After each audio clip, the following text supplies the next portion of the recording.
the door was cracked open, and I was like, that's kind of weird. And then I'm yelling for him, and he's not answering. And I walk around the corner, and then he had hung himself in my bedroom, like on my bedroom door.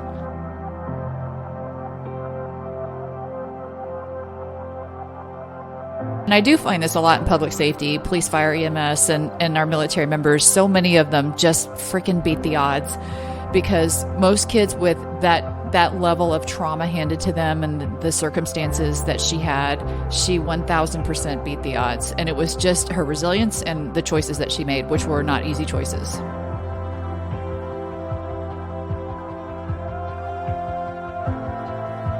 And I'm going right for the sound of the distress. You know, I mean, that's what they teach us at the end of the day, go for the sound where it's at.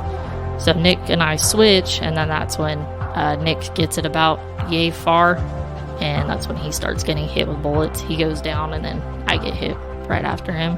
You know, and they tell you in the academy, don't focus on the injury, focus on getting out. You need to stay alive, you need to stay alive, you need to stay alive, get out.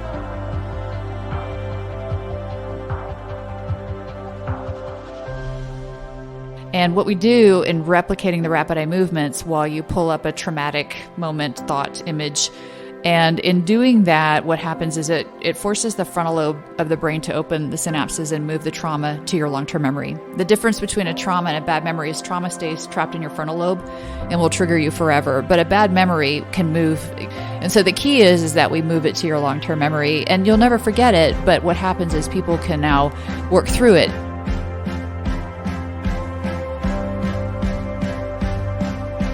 You're listening to the ATO Bridging the Divide podcast, brought to you by the Assist the Officer Foundation. Since 1999, the ATO has given assistance to the first responder community, and now we want to give them a platform to hear their incredible stories. We also want to hear the stories of the many people that support us. Our community is small, but it is strong. We have differences. We don't always agree. And we all make mistakes. But together we can grow, we can heal. And we can learn from those mistakes. And together we can bridge the divide.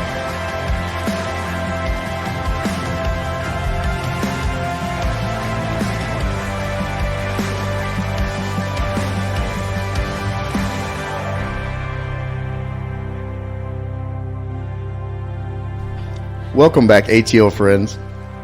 Today, the Assist the Officer Foundation goes on a road trip to Cedar Park, Texas, to sit down with a true hero. We are sitting down in the nurturing office of Dr. Tania Glenn and Associates. This is Joe King. I'm a Detective Kristen Green, and we're always honored to welcome on our very special guest co-host, the great Tania Glenn.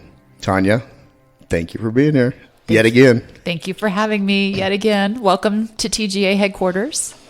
Now, I like this. This is way better than what we usually record in. Yeah, I mean, no, you've been to it. I have. It's a beautiful room. Oh, it's is. a little ghetto, but it's all right. Yeah. Well, it's in the Dallas ghetto. So, all right. I mentioned we're sitting with a hero today. She's 31 years old, born in Utah, and made her way to Texas when she was 8. This woman experienced tragedy early on in life, suffered severe loss. In 2016, she went from being an EMT to applying to become a cadet at a police department. She's fierce. She's resilient. She's a lifesaver. She is Jackie Keyless. Hello. Jackie, thanks for sitting down with us. Of course. No pressure after that intro. I know. I was like, No, hold on. Who should be in this room? Actually, Not me. I wasn't recording anyway. I was kidding. We're going to redo it. This is like my 4th time to do this intro. They've had to sit here and watch me. All right. I mentioned before you grew up in Utah before coming to Texas. How was that growing up in Utah? And how did you end up in Texas? So I left. I grew up in Utah. And then actually at 18, I came to Texas. Okay. It was after my dad's suicide, just kind of the cultural and everything like that out there was just very hard to deal with. And so for me, it was fresh start, get somewhere new, kind of not where you're in this cultural different world, Right. if you would say. Utah to Texas is. I've never been to Utah. Actually, I have gone to Utah, Salt Lake City for a convention, but I didn't live there. Yeah. It's definitely a cultural different world. Like everybody's very stringent. Like you don't find too many people that break outside of the norms of like, we don't drink caffeine and we don't drink coffee and we don't drink and we don't swear and we don't, and then The LDS. yes. Okay. Yes. The very Mormon culture, which is what I was raised in, but after my dad died, it kind of changed everything for me. I've read about your dad's career from your bio that you sent me. Mm-hmm. Can you talk about his military experiences and what he went through? So he was a corpsman. He was attached to the Marine Corps. He joined the military when I was about 8 years old. One of those, hey, I'm going to get in and, it's going to help me go to college and finish school and I don't have to pay for anything. That was kind of the thought process with him and my mom. And then between then and then, that's when 9/11 happened. And then, of course, the war in Iraq. And so he went on his first deployment, covered like Indonesia, different places like that, got exposed to nerve gas, got exposed to all these different things, came back, and then they said, hey, it's your turn, you're going to Iraq. During his first deployment in Iraq, he was a corpsman, obviously seeing blood, death, gore, watching his friends and colleagues get blown up. And in one of the Humvees, one of the days, he got blown up with 3 of the guys that died. He was the sole survivor. So that took a big, huge toll on him. He came back, and then they said, hey, you're going back again. So he went back again, and then during his time out there, they found that he was having some mental health issues and sent him home. Well, it sounds like he had good reason to have mental health Oh, issues yeah, with that. absolutely. Trauma after trauma stacked on. And Tanya, what are your thoughts on that? So I'll tell you, in my work with the Marine Corps, of the big groups I've dealt with were the invasion and Fallujah. Hands down, the invasion and Fallujah have been the most traumatic and very, very, very difficult for people to overcome. So anytime I have a veteran and they're talking Fallujah, I'm like, man, I feel that pain. It's a lot. It's a lot. And there was, of course, drive on and keep going and then they ship you home and say thank you and here's your parade and go, So I know that mental health's come a long way, even in the military, since shell shock and, all of the different names that it's been over the time. But in the early 2000s, what was mental health like for the military? It was very unit specific, I found. I was called in to work with the 4th Marine Division because the general wanted help for his people. They also had some very tough deployments. But then I talked to other Marines who had basically just, a quick check-in when they got back. Some of them just filled out a checklist when they got back. And it was like, hey, just be sure to register with the VA and thanks for your service and off you go. Do you know how it was for your dad? They got them off the plane and they said, if you feel like you are having any mental health issues, and mind you, my dad, this was his only retirement. So they said, if you're feeling like you're having mental health issues, go over there. We'll discharge you from the military with a medical discharge. If you're not, you can come on this side. So yeah, you're either getting help and you're out, or you're not getting help and you can stay in. Yeah. At what point during all of this was your parents' divorce? So my parents got divorced shortly after he joined the military. Okay, so they were divorced throughout most of that? Yeah. How was your parents' divorce and him being in the military in terms of you guys working out your family dynamic? And then when he's having trouble, were you able to talk to your mom about that? Was it just you guys at home? So it was initially my parents, once they got divorced, they were best friends. They got along, vacation together. It was really awkward and weird. It's that one Bruce Willis, Demi Moore type situation where they're best friends. It's rare. Yeah. But married, oh no. They were they were fighting with each other left and right and just arguing and up each other. So things got better. Oh yeah. And that was the thing, is they were such good friends. My dad gave my mom all the access to his bank accounts while he was in Iraq, made sure that I was taken care of and stuff like that. But it wasn't until when he came back when I was 13, 14, that I saw that shift of personality. I saw that shift of my dad being different and not being able to have that conversation of I don't understand what's going on, because I'm too young at the time to really get the whole dynamic of what happened to my dad out there. So you noticed something was going on. Oh yeah. Did your mom, were they trying to handle it, or was it just something that no one talked about? Well, my mom was trying to push my dad into getting help, but my dad, of course, was like, no, if I admit that I need help, I'm going to get, kicked out of the military. I can't lose this retirement. This is all I have. This is the only thing that I have going for me, because my dad worked as a cop for a couple years. Then he jumped over and became a paramedic for a couple years, and then he jumped into different career fields and never really kept some steady form of job, just because he was trying to chasing adrenaline. Yeah. But okay. Yeah. So I was reading in Tania's book your excerpts about just little things that you notice of the excitement to take you to soccer practice was different. Everything was changed. Everything was different. Like, I mean, it wasn't until one night he sits me down, and of course, being a corpsman, he's got CDs of photos of his guys' injuries. He's got photos of dead Iraqis, things like that.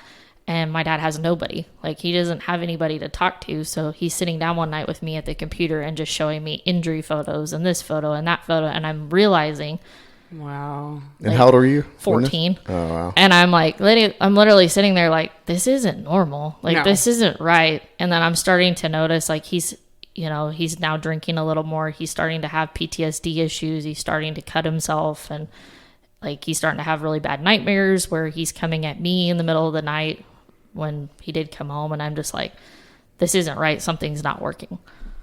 It's the high-risk lifestyle was just getting amped up to cope. Well, and then part of it too is, like, in the middle of the night, if he didn't take his meds, he would have full-blown major nightmares thinking that he was back in Iraq. Terrible. Yeah. So there was definitely a pattern just of downfall. Oh, right? yeah. Clearly. Oh, yeah. And that kind of came to a head in July of 2006. Yes. Can you talk about that? So he had been diagnosed with pancreatic cancer early on, got cleared of that, and then had ulcers that were bursting the entire month of February. So, like, my freshman year of high school, I was in the ICU with him pretty much almost every single day, because he would get out and then go back in, get out, get back in, because he was just bleeding out constantly, and that was all I was all he had. And so you go to that, and then it was like this downward spiral of just issues. And then in July, he started making more suicidal comments again. It wasn't the first time to my mom that he'd made them. And my mom was like, look, we're going to go to the movie. It'll be fine. Just take a breath, go take a nap. We'll come get you in a little bit. And showed up at his house. My mom was like, go upstairs and go get him. Because they still had that kind of respect boundaries of, like, my mom didn't go into his house type thing. Mm-hmm. And I walked, the door was cracked open, and I was like, this is kind of weird. Like, why is the door cracked open? And I'm yelling for him, and he's not answering. So I walk around the corner, and I don't see him. And, like, so the door to the apartment was here, and you could see into the bedroom. I don't see him. I'm like, oh, great. Like, because he'd previously gone on the roof of the apartment complex when he was in a PTSD state and stuff like that. And I was just like, where the hell is he? And I walk around the corner, and then he had hung himself in my bedroom, like on my bedroom door. Wow. How old was he whenever? 39. 39, being 40, yeah. That's traumatic for anybody, so how did you cope with that? I mean, being that young. It was hard because I knew I needed to get into therapy, so I did immediately, but I watched my mom, this is her best friend for the last 15 years, 20 years, like, because I ran downstairs to get her, and she was the one that ended up being able to untie him because I couldn't. Yeah. And I watched her downfall. So I had to be strong for her, but I'm also 15 years old. Well, and Tania can probably talk more about, that's a really volatile environment to grow up in and be in, because not only did that happen at the end of it, he's making suicidal comments before that, which are huge warning signs. It's escalating. And then he's got major medical issues. Yep. But then he's showing you these photos, and you can see that something's going on, and then you feel so helpless because you're so young and you don't know how to do anything. You don't know how to help. And so that's a really difficult situation to grow up in. I think that contributes to any trauma. Absolutely. Yeah. People like Jackie, I always look at them and think, she completely beat the odds. Yeah. Given her circumstances, like, she should be in prison, right? Or hooked on drugs, or, no way, she completely beat the odds. And I do find this a lot in public safety, police, fire, EMS, and our military members. So many of them just freaking beat the odds because most kids with that level of trauma handed to them and the circumstances that she had, and, you know, essentially being parentified and having to take care of her mom, she 1000% beat the odds. And it was just her resilience and the choices that she made, which were not easy choices. Mm-hmm. Well, suicide in military and first responders is so widespread. It happens all the time, and it spiderwebs out from the effect. Just the person, the survivors were never going to be the same. You said you had to watch your mother's downfall. Oh yeah, and her decline after that. Oh yeah. And you're coping. Everybody else that was in his life, even on the peripheral, that they're struggling with that. Oh yeah. Right. Oh yeah. Everybody. I mean, it's a big spider web effect of it affected so many individuals. Like, there's guys in my dad's unit that I still talk to this day that, like, they're affected by it, and his choice has completely affected them and their family in the way that they've dealt with their entire life since that point. What's this, a ripple effect? It's like a ripple effect of a crime, right? When there's a victim of a crime, like say a homicide, or it's the relatives and then the close friends and it's the peers, right? Mm-hmm. And when an officer or military they go that route, it's like an entire department, right? Oh yeah. Where did you live at the time when this happened? Utah. Okay. Yeah. How do you think that impacted you and like your relationships going forward? Initially, it was, being 15, you're at that volatile state to begin with. You've got the hormones, you've got, changes in general, just trying to grow up and learn and live life and things like that. And it completely just 180'd my life, in my opinion, where I went from this happy-go-lucky kid to just didn't think anything and just kind of had blinders on. I mean, and that's a lot of just living in Utah in general. You just live with blinders on because they don't see.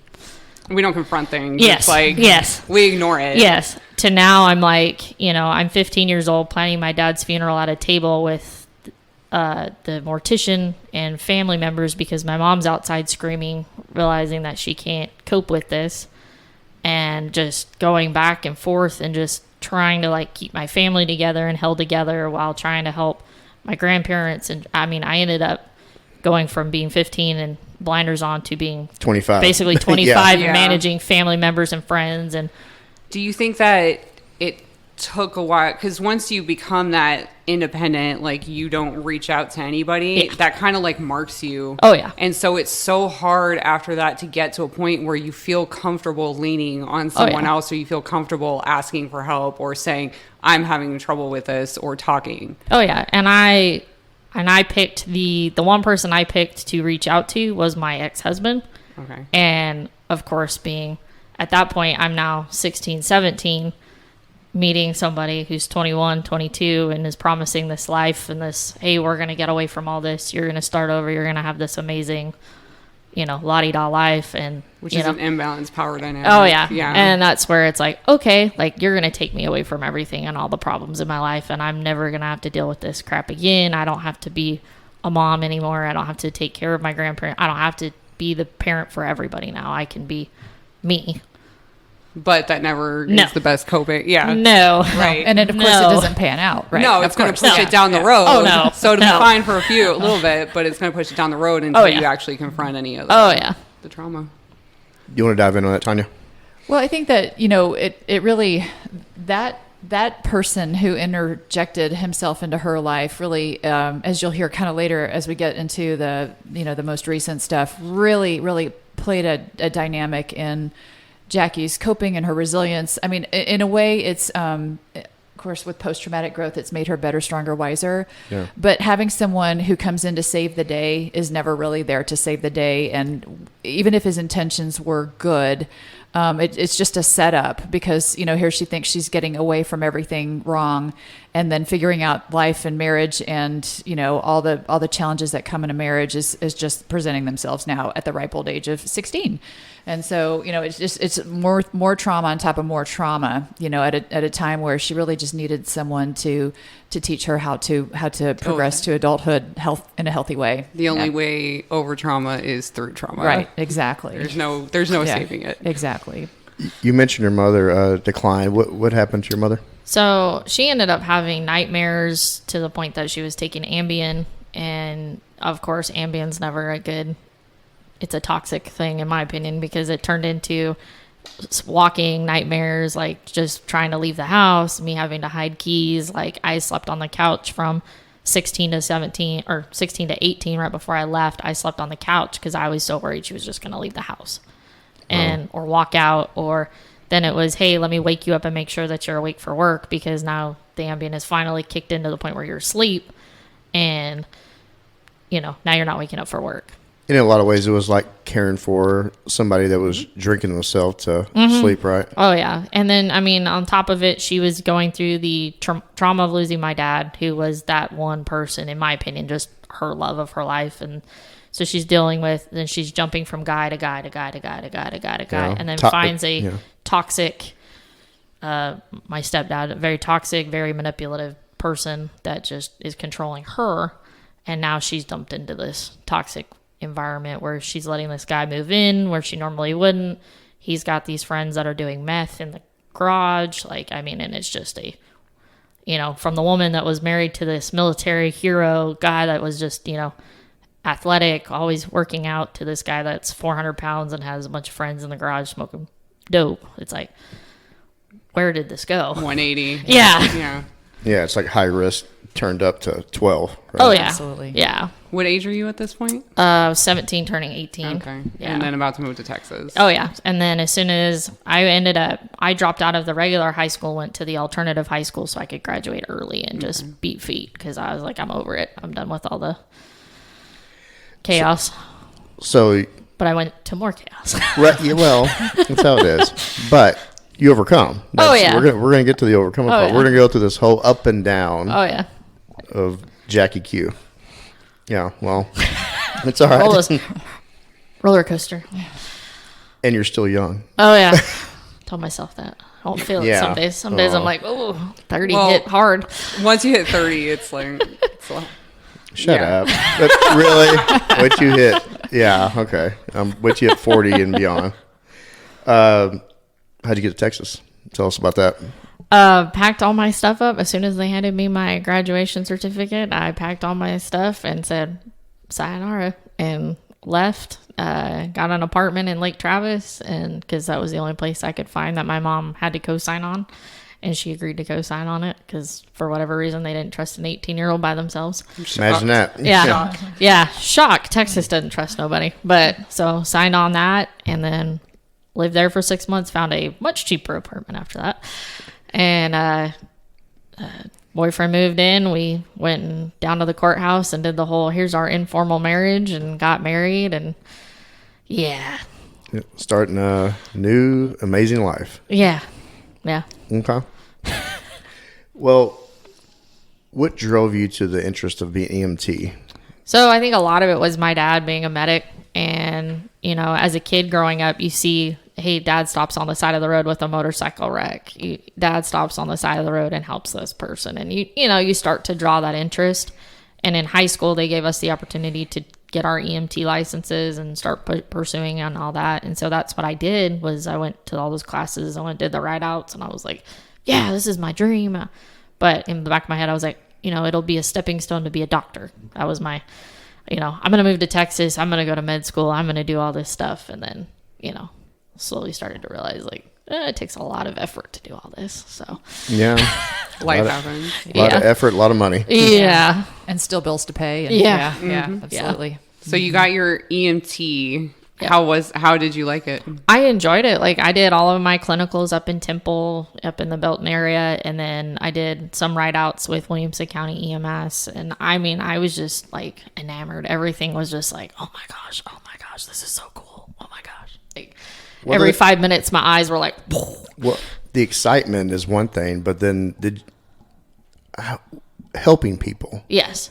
A lot of it was that I watched these, and so Paul, he still works for Williamson County. I see him from time to time.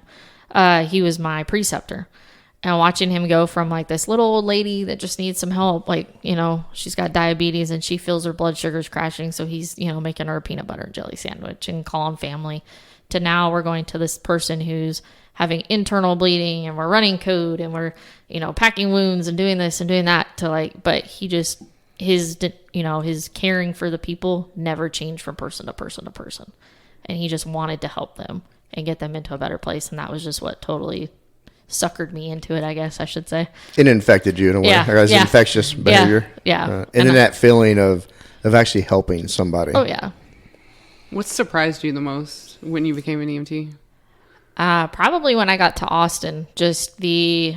That's a whole other ballgame. It's a whole other ballgame. Like, Williamson County is Williamson County. It's very quiet and suburban. And then I go and I'm downtown Austin dealing with a homeless person that has smoked K2. And I'm like, and they're like volatile, completely tripping and they're trying to fight with you. And it was like, whoa. There's more than just a little old lady that needs a peanut butter sandwich. Yeah, I don't know if people realize EMTs get into fights too. Oh, yeah. Right? Like, you guys have to can restrain people sometimes. Oh, yeah. And you have to, and it's one of those, you look at the aspects, and the danger level for those medics is sometimes higher than the cops because of the fact they're inside a little tiny confined space with these people that are volatile. They don't have anything to defend themselves with other than their fists. No body armor. They don't have, they did down there, but it was, you wore it at a choice unless it was like a shots fired call or something like that. Then you had to put it on, but otherwise you wore it as a choice. If you wanted to wear it all day, great. If you didn't, you didn't. And who wants to wear that all day? No, right. No it's one. sweaty and nasty, and it's 24 hours for them too. Yeah. Oh, yeah. Yeah. And then you're not sleeping, and your sleep schedule is crazy. Oh, yeah. And the adrenaline spikes. Oh, and that was the thing is it would go like you'd go 2, 3, 4 days where it was just little piddly things here and there, and then it was like 3 gang shootings back to back to back to back, and then it was nothing, and then it was cardiac arrest, back to back to back to back to back. And then for law enforcement, at least in Dallas, the 4th of July weekend is typically the busiest. Yep. Right. So I don't know if it was the same for EMTs. Oh yeah. But you're doing that, and then that is around the same time that your father had died. Yep. So do you think that was playing a role in anything? Oh, absolutely. I noticed, and it wasn't until I became a cop when I reached out, but I was like, I noticed every year from like May to August, I was just angry and irritable, and like every little tiny piddly thing pissed me off. And I was getting into arguments at work, arguments at home. I went from like, I'm very like, I try to work out every day. Those couple months, like you wouldn't see me in the gym. You wouldn't see me doing anything. I was just very like, leave me alone. I don't want to deal with anything. Mm-hmm. And that's trauma for you, right? Mm-hmm. So the season, the temperature, the dates, the holidays, all that is like this not so subtle reminder, and your brain just is triggered. And sometimes people don't even recognize, like, until we look at, let's look at what's going on during this time frame, or this is the anniversary of, and then people start to see it. Right. So very, very normal to have this reaction and sometimes not even know why. I know for me, April is like brace for impact because Oklahoma City and, Columbine and all the things, April 19th is like the big hold your breath day in law enforcement because of all the things that have happened. And I'd noticed that like every April, even more than 9/11, every April, I'm just like, oh, here we go. Oh crap, it's April. It's your busy month. Yeah, absolutely. So here she's got like a whole season of that, May through July. Mm-hmm. Yeah, that's a lot of just stuff to pull along in your life. That's a lot of heavy baggage. And you don't know at the time, right? Until you get in there to see therapy, and they're like, "This is what's going on." Oh yeah, oh yeah. And it was just this constant and that's the thing is it's summer and you've got kids like the drownings, the pools are opening up. You've got and you're just as a medic seeing back to back to back to back stuff, on top of having just that internal fight of hey, something's going on, but you just don't want to admit it yet. Yeah. Did you look at that kind of work and career path as for one, a way to help somebody? Because it sounded like whenever that happened with your father, you were doing all you could at your young age and with your capabilities and your maturity to try to save and help him. Oh, yeah. And then after the fact, you're doing the same with your trying to save your mother. Yeah. And now you're doing a job that it's a roller coaster of emotion and trauma that you're seeing over and over and over. Did you look at that as a way it distracted you from your own grief because you were absorbing so many other people's grief? I think so. And I think a lot of it was just that internal, like, hey, here's my way I can act. Like, you couldn't save this person, so here you can almost fulfill that void of, hey, I need to save somebody, and now here I am saving people or helping people, even if it's the piddly little, things, but helping somebody along the way. I can see that. Yeah. Whew. Okay. I know. Look at that. Yeah. Aaron opened those wounds. We haven't gotten to law enforcement yet. Yeah, we didn't even get to your law enforcement. She's why I cover my gray roots. I don't even bother anymore. I wear a hat. I'm wearing a hat to cover my gray. Tania's like, wait, what? When did this happen? Yeah, she's like, we need to talk after this. So moving on into law enforcement, why would you want to escalate your trauma? So it's funny. I look back, and one of the APD officers that died, he was constantly like berating me with like application packets. He's like, you have the drive, you have the mentality. You're much more like, you're aggressive, abrasive. Like that's not what you're driven for. You need to apply here. You need to apply here. You need to apply here. And he was constantly doing it. And finally one day I was like, fine. You broke. You know what? That was the other thing. I'm like, my ex is job to job to job to job to job to job. And I'm like, this will give me that pay bump of like, hey, finally start to like even out the debt and even out this and not have to stress about this or that, And still help people. At the end of the day. So I was like, sure, I'll do it. That's how we rope people in. We to just inundate them with application packets till they misery loves company. Oh yeah. Over here. That's right. And so it was funny because I was like, all right, cool. So I like, application here, application here, application here. And then, finally somebody was like, hey, you want to come over here? And I was like, sure. And who is that somebody? Cedar Park. Okay. Yeah. For the listener, can you describe like a location for Cedar Park, where that is in Texas? It's Central Texas. It's just northwest of Austin, probably 10 miles. Yeah, about 10 miles. 10, 15 miles north of Austin. Mm-hmm.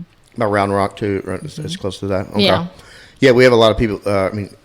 Italy, for some odd reason. Shout out Italy is not Italy, Texas, but the country Italy. They're a big listener to this for some odd reason. So shout out to them. So that way they actually know where Cedar Park, Texas is.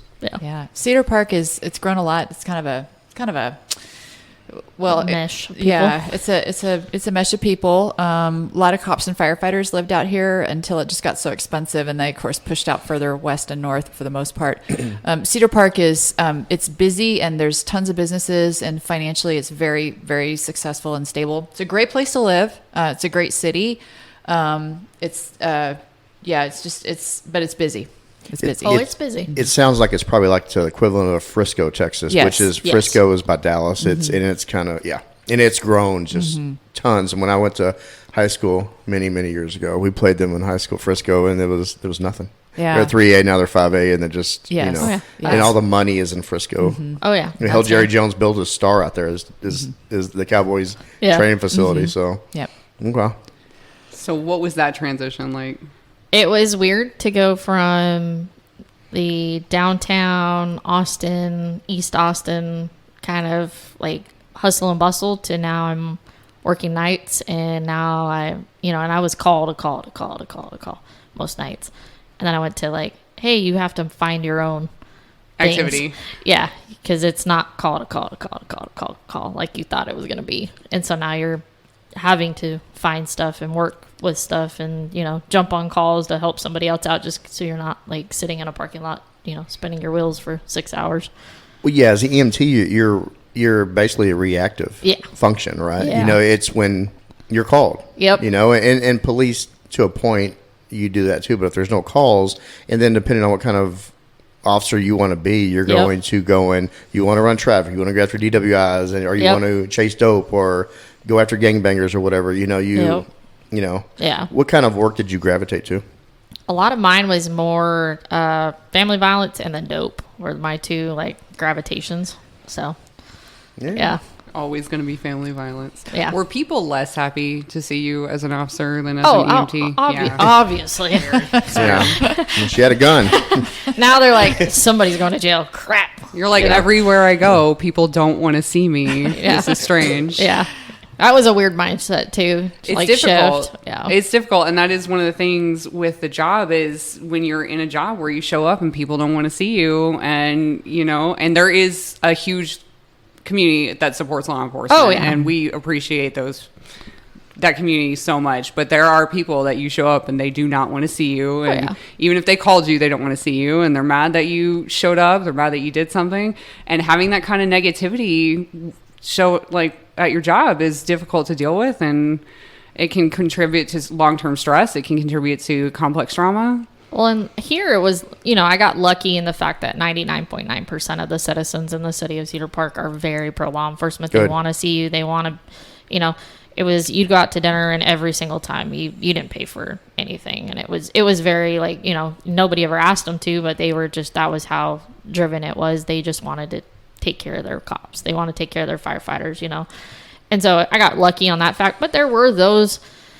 calls where you're going to that same house for the 7th, 8th, 9th time in a week where they don't want to see you. Even though they called for you, they don't want to see you. They don't want you. And yeah, it was hard to go from constantly, hey, we're happy to see you because you're going to save my grandma, my cousin, my kid. Thank you. To now it's like, get out of my house. Like, you called me.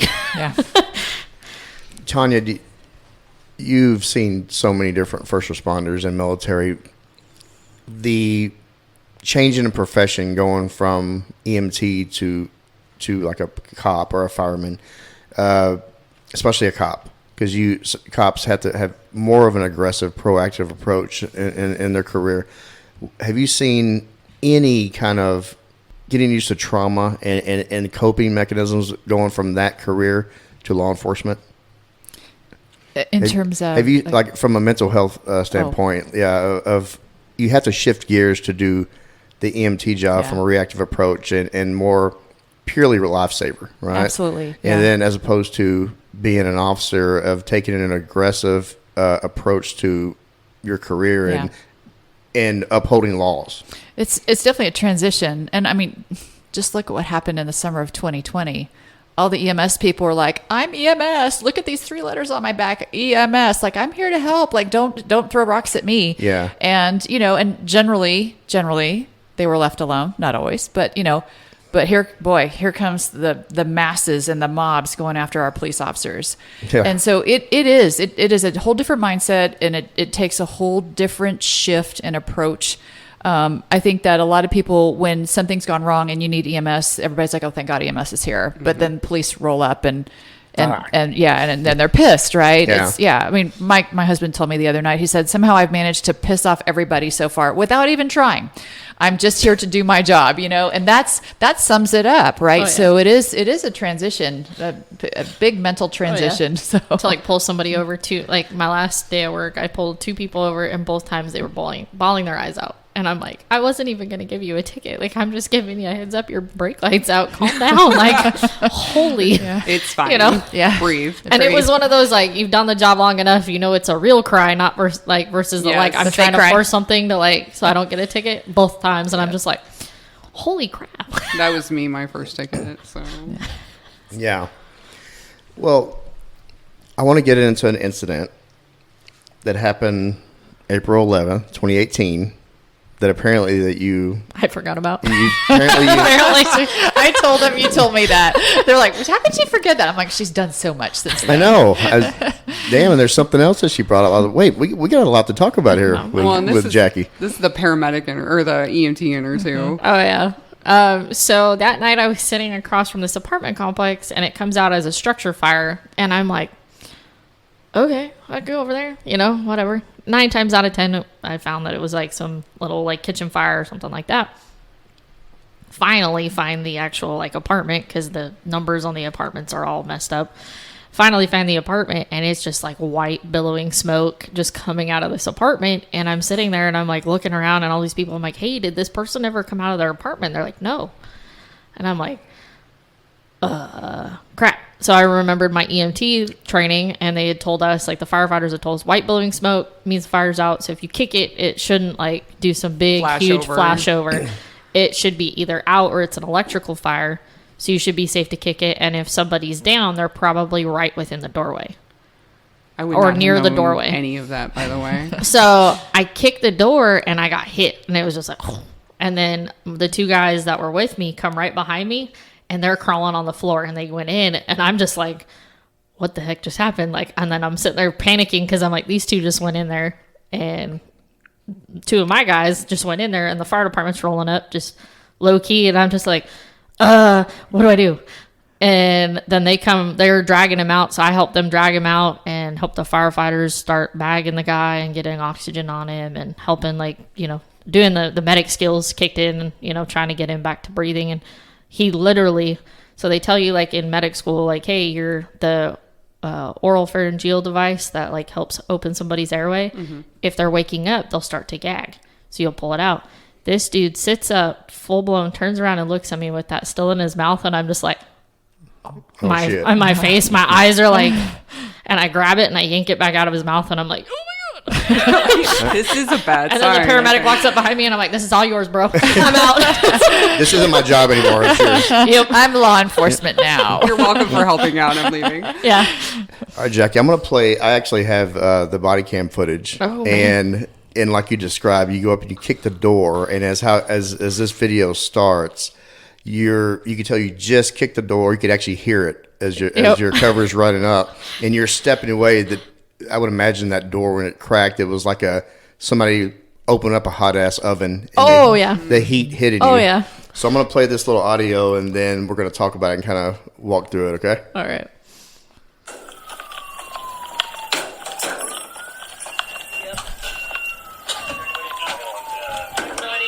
Cedar Park Police, anybody in there? Cedar Park Police, anybody in there?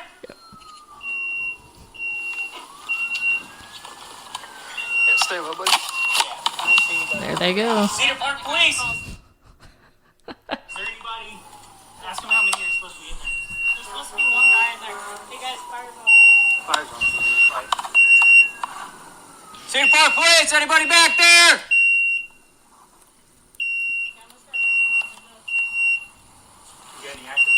These two are the real heroes. Hey, I got one down. Get him. I got one in a dog. I can't see. Sir!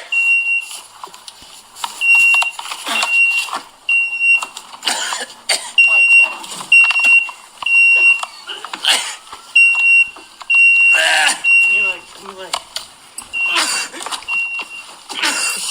Go if you need to. Let me get his. I got his arms. Get him out. Get him out. He's still breathing. All right, roll him over. Safety position here. Put his arm down. Yeah. Hey guys, pull him out of the door. Take a deep breath, bud. You're all right. Take a deep breath. You're all right. All right, that's pretty compelling. The three of us went to the academy together, so that was the entertainment of all of that too, on top of everything. Okay. So when you got into that room, everybody, the listener can hear the gagging and the choking. How can you describe that? So I didn't go in. Okay, I was at the door. So those two went in because I got overwhelmed. Of course, stupidly, they had told us even when I was an EMT, like when you kick it, move because it's going to hit you. Well, no, my dumb self just stands right in front of the door and gets hit. So I stood at the doorway just because at that moment I was like, all right, I'm overwhelmed. I don't want to go in and then just fall out. Then I'm an ex-patient. You know, that's a problem. But at the same time, I'm like, I'm going to stand there and wait for both of them to come out because they need to know that there's at least two of them in there and make sure that they come out. You could hear the kicking. Oh, yeah. That was you kicking that door. Oh, yeah. And you turn and basically say, yeah. Okay. Yeah. I was like, no, this isn't going to work. Who were the cover officers? So it was Officer Ian White and then Ryan Zander. All right, shout out. Yeah, they did some good stuff. And Xander even joked, like he was like, I should have gotten down on my hands and knees because I was standing up and walking through all that, and I was, we all laugh and joke about it now, but it was one of those moments of like the three rookies together on one call, getting in the smoky apartment. Yeah, and those fire smoke detectors are annoying even. And there's an actual fire. Oh yeah. They did go straight to the recovery position. Though, yeah, so that's why I was laughing. He's like, let's get in the recovery position. In 2020, yep, you had a critical incident, to say the least. Yeah. Yeah. I want to get into that shootout with Taylor. Can you describe that whole incident and then the events that led up to that call? So I had just checked on for work, me and then the 2 guys from my shift and then our sergeant. We had just checked on. We were in briefing, and the call came out, and it was, hey, this guy. And Nick and I looked at each other and we're just like, this sounds like it may require more than one person. So as we're going, we get into the cars, and you hear, hey, he's armed. So then it was, hey, we're going to go with, some haste. So lights and sirens going up there, and you're just hearing these updates of like, hey, he's trying to force his way into the house. He's trying to force his way in. Oh, he's in the house. Oh, he's now trying to, now she's locked in the bedroom. He's trying to force his way into the bedroom. So now it's coming to like, hey, we're going to have to, we're starting to make the plans. I think each of us in our heads are making the plan of what we're going to do. And ultimately, at the end of the day, thanks to our training and the amount of training that Cedar Park does, we were able to get in and handle everything. But it was definitely one of those, you start going back to the basics of hostage situations and somebody armed with a gun and how to, get people out safely and all of that. And then I'm also a negotiator at the time. And then I'm hearing that mom's wanting him to get mental health help. So I'm also part of the mental health team. So I'm like, okay, I definitely have to be going into this house at some point to try to get these, family members out. You wear a lot of hats. Yeah, I was like... Yeah, it was like a Swiss Army knife hat. Yeah. Yes, I just switch it. Yeah. What was the call regarding? It was...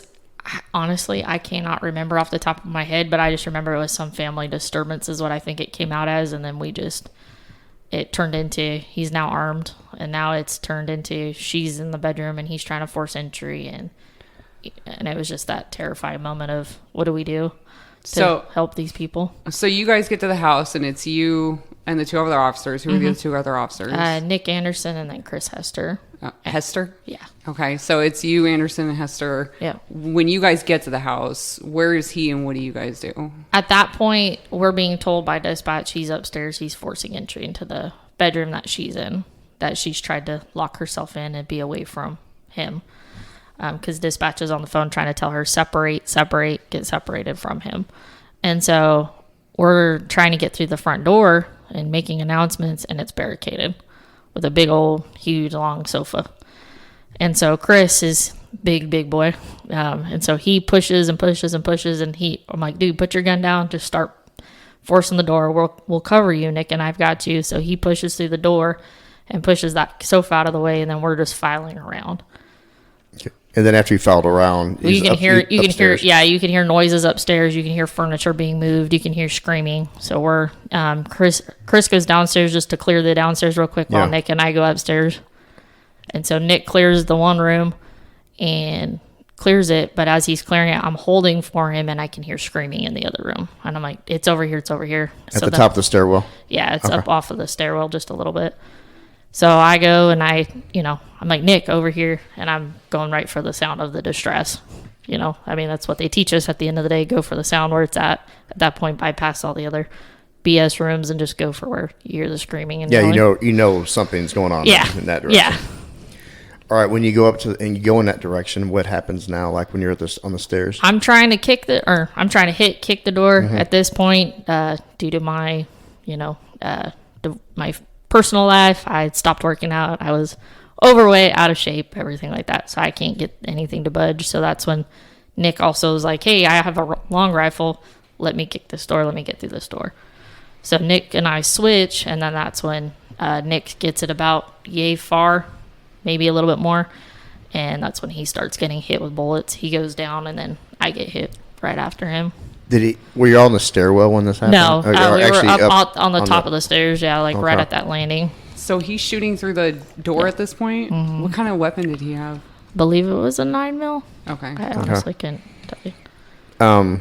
So when he goes down, what do you do? I'm trying to get on top, trying to move out of his way and get over him so he can get out, because all I see is he's just got blood coming down from his arm. Okay, and you're providing cover for him. Yeah, I'm trying to provide cover for him, at which point I get hit and I fall back on top of him.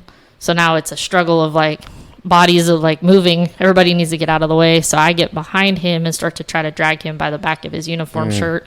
And I'm sitting in the stairwell with my feet up against the stairs and just pulling him so I can try to get him further back. When you got hit, where did you get hit? In my vest, in the left rib cage. Okay. And at that point, when that hit you, how did that feel? Oh, it felt like I got hit with a baseball bat. Okay. 100%. Right. It looked like it hurt. Oh, it hurt, but it was that chaos of bullets, buddies down, everything's just like going so fast where it's like, hey, and they tell you in the academy, don't focus on the injury, focus on getting out. You need to stay alive. You need to stay alive. You need to stay alive. Quit focusing on what's going on. Get out. All right. We're going to get to how this ended up, but I want Tania to talk about just the physical, what was going on inside your mind. Could you talk about that, Tania? Yeah. So, obviously the gift of adrenaline has kicked in, and, it's blocking pain, which helps a lot. I mean, I know it hurt, but it didn't hurt near as much as it actually hurt because the adrenaline, that warrior mindset has kicked on. Right. And so, so everything, all the training, all the muscle memory just takes over, and survival and instincts and that fight response just took over. And, everything that happened with Jackie that day was just perfect in terms of surviving and staying alive and staying in the fight. And I do want to say that, at that point we had already done a lot of work on her dad, and her dad's suicide. So, we had done EMDR for her dad's suicide and worked really hard to get through that. And then she'd also been peripheral to another officer involved shooting. And she was so resilient after that one that her EMDR took all of 10 minutes. So Jackie, even though she's saying she wasn't in the best physical shape, cognitively, emotionally, mentally, she's, just a great officer and such a fighter. And so, I know she's dealing with a lot at the time that we'll get to, but she, no doubt about it that she was in that fight to stay in that fight. Oh yeah. She flipped a switch. So you're trying to get him out of the line of fire. Yeah. So I ended up, Nick is crawling on his back, trying to get out, and I just see blood. And for me, at the moment, I thought it was coming from his neck. Okay. Where was it coming from? It was coming from his arm. Okay. But just that whole tunnel vision of like, I'm trying to assess in my EMT brain of where is this injury at? Where is it coming from? Where is this blood coming from? And he ends up, for whatever reason, I thought he went behind me, but he didn't. He went into the bedroom he had cleared, and he knew it was clear because, training kicks in. What's the one path of least resistance that you already know is good to go? He went in there. So I looked behind me and I realized there's no blood on the stairs. There's nothing behind me. So he went into that bedroom. But while he was going into that bedroom, I stood up and I was firing more, trying to keep that cover off of him so he could get out safely. So once I realized, I was like, okay, he's gone. I get back down in the stairwell and I'm laying there and I'm just like, okay, there's no blood. I got to get him. Like, he's got kids. He's got a wife. He's got a family. We're not leaving without him. And I'm sitting there and I'm just toying with this, like, how do I get back up there? So I try to crawl back up and it's just like, pop, pop, pop, pop. So I crawl back down and I'm just like, how am I going to do this without getting shot again? Right. And I crawl back up again and it's pop, pop, pop, pop, pop. And so I'm like, this man sees me. Like, he knows where I'm at. He knows I'm in the stairwell is what I'm thinking in my head. But I'm like, but I can't leave him. Like, and it's that toy of like, I've got to get him, but I can't get shot because then I'm in Nick's way to get out if he's alive. And he was just wildly shooting through the door at this point. Yeah. You know how many shots he fired? I have no idea. Okay. And still to this day, I haven't been really given the exact. I know it's over 50 is what the press conference said. It was over 50 shots between everybody.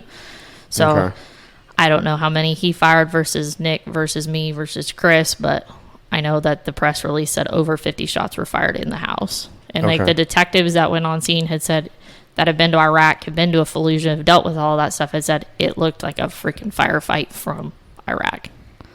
Oh, it was a firefight. Yeah. So how did you get him out of that? How did he ultimately get out of that room?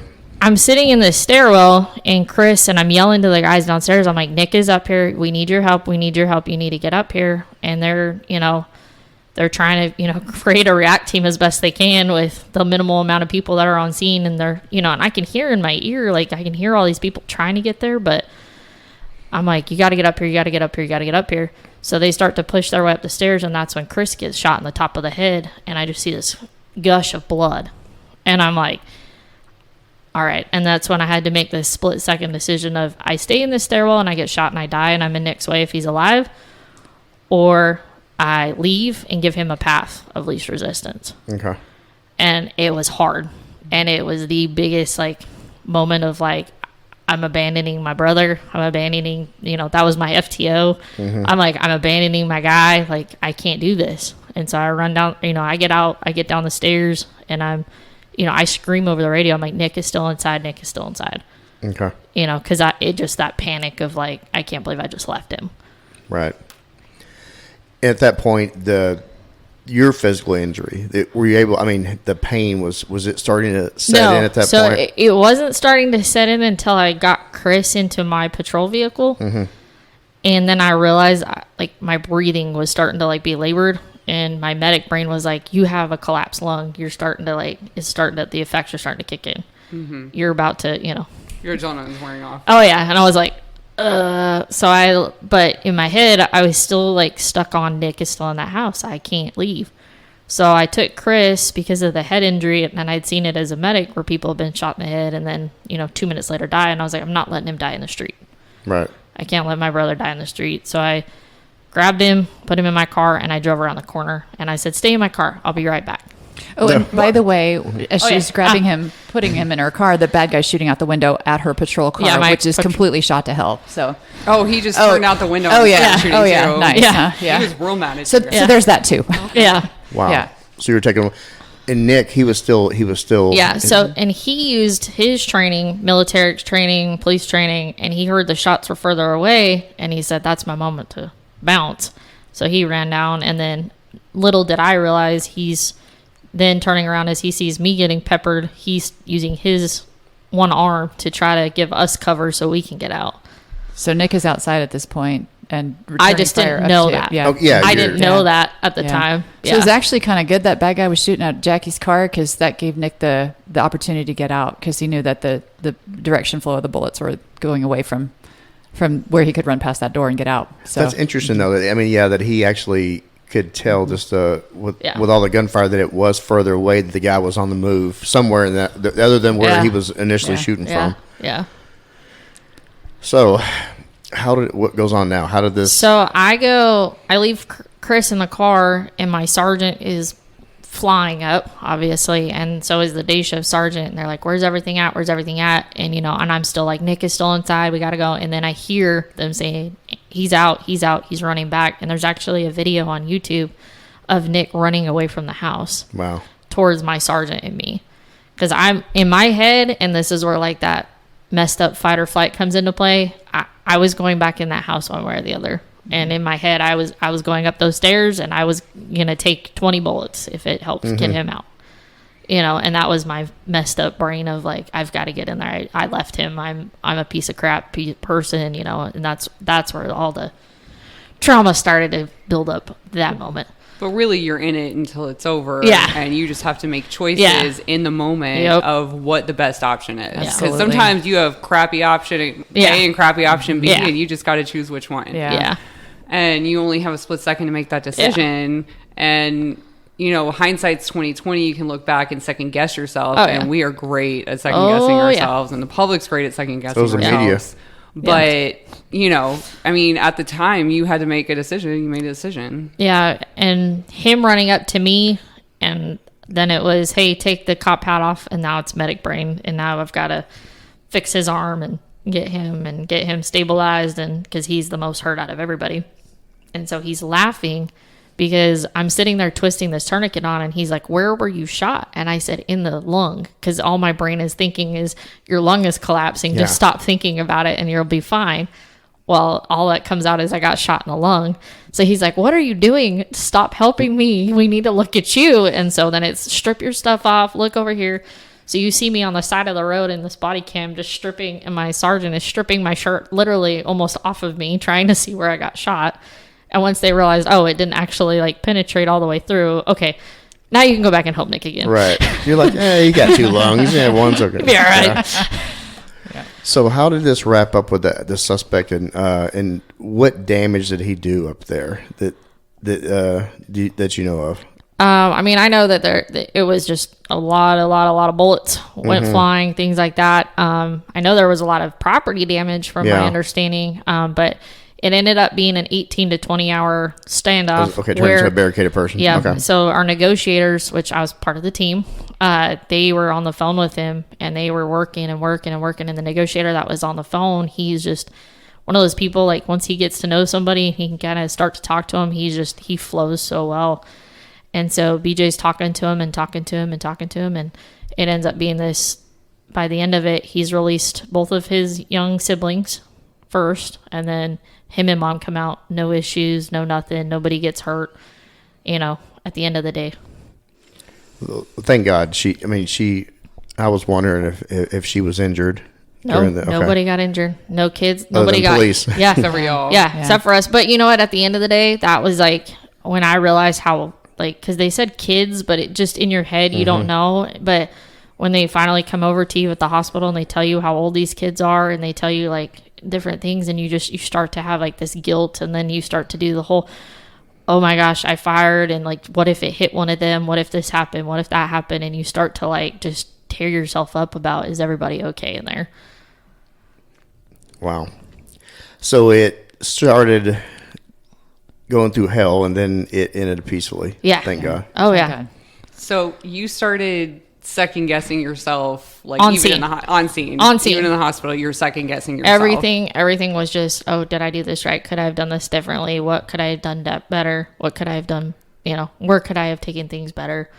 Okay. And it was automatic. And so we know that you called Tanya. Oh no, Tania called me. That's right. Tanya called you at the hospital. So I've been notified that this is going on, and I'm like, maybe she's on nights and she's asleep, and I'm just going to call her and wake her ass up. But then probably not, because she's always in the thick of everything, right? So I call. Like it. I know. And so peer support's activating. I'm activated. So I call, and a deputy from Williamson County Sheriff's Office answered her phone.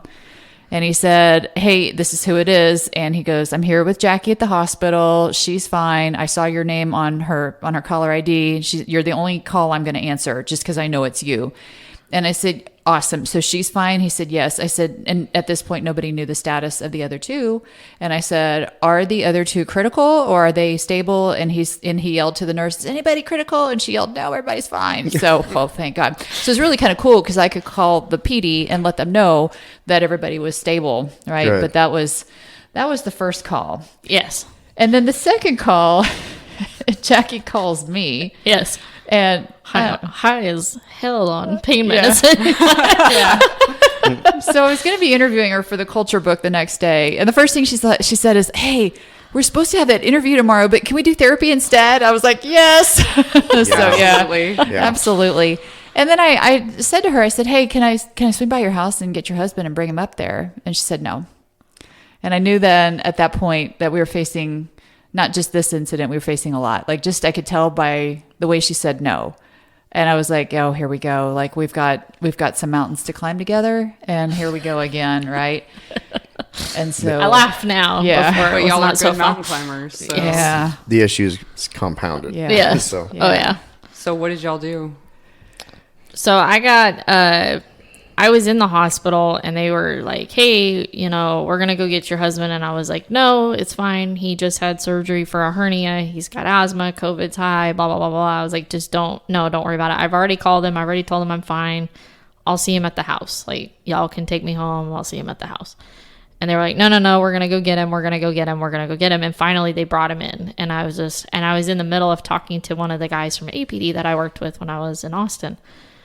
And he just gives me this like look, and he's just pissed. And I was like, the hell, dude? Like, Yeah. like, and it, and then he's like, who's that guy? Who's that? And I was like, I used to work with him. Like, calm down. Like, So we have some controlling behavior. Yeah. Okay. And Yeah. Oh, by the way, your wife's been shot. Mm-hmm. yeah. Yeah. And so I get a couple of the medics that have come up to the hospital, because obviously, the word spreads quickly. Mm-hmm. So I was like, hey, and so I tell him, hey, can you go outside for a second? I grab one of the medics, and I was like, Melissa, take him to the EMS room and just keep him occupied. I can't deal with this right now. I didn't want him here to begin with. Like, we've got our own issues at home, and I didn't need this too. So I was like, and this is just adding to like the stress of like the attorneys coming in and out. You got IA coming in and out. You've got doctors coming in and out. You've got all this stuff going on. And I was just like, I didn't need the home stress to now be compiled with the work stress. Yeah, intertwined. Yeah. So you're getting through all that, and you just start realizing I need some Tania time. Yeah. Right. Some Tania time. I really want to go back to how you first got in touch with Tania, and you started working with Tania. Can you talk about that? How y'all met, and how y'all's relationship and her therapy has played a just vital role in your entire personal and professional life? Yeah. So I'd known about Tania from EMS because obviously she started a lot of everything down. I think everything, actually. I take that back. Not a lot of it, all of it. All the peer support. All of it. But I knew about it, and then I knew that the PD had her as a person, as a contact and things like that. But it was that like, hey, it's now May, June again, and July's coming, and I'm starting to notice the same patterns of anger and irritable and not wanting to be at work, and just every little thing sets me off, and every little thing is pissing me off, and or I'm being proactive, but I'm literally writing a ticket, or I'm doing stuff that I normally like outside of my normal. And I'm starting to realize like it's now bleeding into my professional life, where I'm like, hey, this is not okay. Like, my irritability is not okay at work. Like, I need to get this squared away. So you became self-aware and recognized it, right? Well, that's a big step. That's when I'm sitting in this parking lot, and I'm just like, all right. And it was hard because I was like, I now have to admit I need help. And I have to admit that I need to actually like see somebody. And I'm like, I wrote the email and I deleted it. And then I wrote it and then I deleted it. And I wrote it and I deleted it. And finally I was like, send. And then like just this wave of like relief kind of came over me. And I was like, all right, it'll probably be like a week or two. Like, she's a busy lady. Like, I'm literally I think it was like 20 minutes later. I got an email back like, these are the appointments I have. When do you want to come in? And I was like, now I got to do it. Now can I come on shift? Yeah, we respond quick here because we know every time someone picks up the phone and leaves a message or sends an email, they've picked up the phone 1,000 times or started that email 500 times. So we turn calls and emails around super fast because we want to pull up people in while they're still wanting to get help. Yeah, so it's easy to back out. Oh yeah. And that was it. Like, I mean, and I'm sure thinking back, I'm sure I wrote the email probably 10, 15 times and just never sent it. But yeah, sitting in that parking lot, I remember to this day, I was there on South Bell over by the YMCA, and I had backed in, and I went, nah, I'm all right. I don't need help. I'm good. Like, I got this. And I was like, no, woman, you need it. Like, because, and then I pick up my ticket writer, and I'm like, yeah, I've done a lot of stops today, and I've given a lot of tickets. Yeah, and it finally hit sent. But it was a wave of like relief of like, I can finally just let kind of some of this like stress go. It's a first step. Yeah. It's like, those AA people that are like, the first step to admitting you're an alcoholic is admitting you need help. And we are incredibly great as a profession at not being self-aware. No. I mean, I can't tell you how many officers I talk to that just cannot look at themselves. I mean, you can look at everybody else because that's your job, but you cannot look at yourself and figure out what's going on. Mm-hmm. So you send it, and then the actual work begins. You want to talk about the work, or you want me to talk about the work? You talk about the work. Well, it's your work. You're the one that did it all. Yeah. I just sat there and was like, follow my finger. Yeah. So just like most of our patients, she came in good in terms of like not heavy drinking going on, and and just working out and doing her best, and her resilience was okay, not fabulous, but good in terms of we could move to EMDR quickly. Obviously, when people are so low in their resilience or they're drinking copious amounts of alcohol, we have other work to do first. So we moved quickly. I was excited to help her because I'd worked with so many people who were in Fallujah, so I felt a good connection. And so we did EMDR pretty quick, and she responded and just knocked it out of the park. Had good fading. We started with the image of his legs when she found him hanging. And had excellent fading, and really was able to move through a lot in terms of a relationship with her mom and, all the stuff that happened in the aftermath. And so we had done that work as our foundation, which is pretty awesome. Can you describe to the listener what EMDR is? Yeah, so it's my favorite thing to do. It's called eye movement desensitization and reprocessing. And what it does is it mimics rapid eye movement that you do in your sleep cycle, but you're awake and alert. It's not hypnosis. You have complete control. And what we do in replicating the rapid eye movements while you pull up a traumatic moment, thought, image, is that when we replicate the rapid eye movements, actually I put a light on my finger and I take the eyes bilateral left, right. And in doing that, what happens is it forces the frontal lobe of the brain to open the synapses and move the trauma to your long-term memory. The difference between a trauma and a bad memory is trauma stays trapped in your frontal lobe and will trigger you forever. But a bad memory we can move it to your memory, and a bad memory is just that. We pull it up, we push it back, but it doesn't trigger you. And so the key is that we move it to your long-term memory, and you'll never forget it, but what happens is people can now work through it, and it's another part of their life instead of being like the core thing in their life. And so that's where we want the trauma is just one of the many things, good, bad, otherwise, in your life versus kind of being the center of your universe in this moment that just catches you in time and won't let you go. It's not present anymore. Exactly. It's something that you can remember, not live through. Exactly. So I get questioned a lot about EMDR from officers all the time. I've done it with 3 different therapists, and it's different every time because you can have your finger, you can have like a stimulus, and there's some people that have the electrodes kind of between your hands. And people think it's the goofiest thing when you explain it to them, and when a therapist has explained it to them, and they're like, there's no way, that makes no sense, and it's stupid. But it is an incredibly evidence-based technique. Absolutely. So can you talk about that a little bit? Yeah. So it started in the 1990s, and the lady who discovered it, she sort of stumbled on it. And I thought it was complete bullshit when I first heard about it. I'm like, dumb. Yeah, it sounds that's so stupid. That's dumb. Yeah, that's voodoo. That's somebody's way to make money. And, I went to training. My first day of training was the day of the Oklahoma City bombing.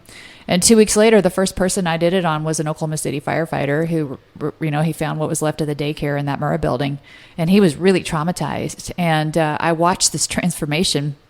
And he did amazing his whole career. He retired a few years ago with 0 problems.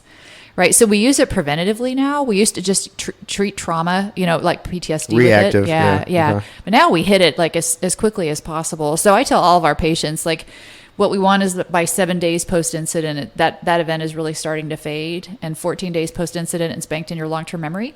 And if it's not at 14 days, we want people to get help. But, I've done it as quickly as, 2 to 3 days post-incident, because why wait? Why let people suffer? So if you're getting semi-decent sleep, we can do EMDR on you. So something else that I talk to people about is people kind of want to go to therapy and it to be this magic cure-all. Yeah. And therapy is so hard. If you are doing it right, if I always say if it's easy, you're not doing it right. Right. Because if it's easy, you're probably not hitting what you need to hit. And you're really supposed to be confronting things that are difficult to confront. But it's this safe area with this person that you feel safe with, and that you can confront these things in a measured, controlled manner and work through it, because the only way over trauma is through it. You can't avoid it. Right. Absolutely. And that's every patient who comes in, that's our goal, is to create that safe environment where they can dig in and tackle those demons. It's not easy, and then we give homework, and, we hold people, accountable. I don't want homework. I don't watch TV. Yeah. This won't be late. So Jackie, so when she first did your first EMDR session, can you describe that and what you thought during it and then after it? I mean, during it, obviously, it was a lot of, the emotions, the struggle of like trying to, deal with these memories and realizing how much trauma was actually bagged up and ready to go.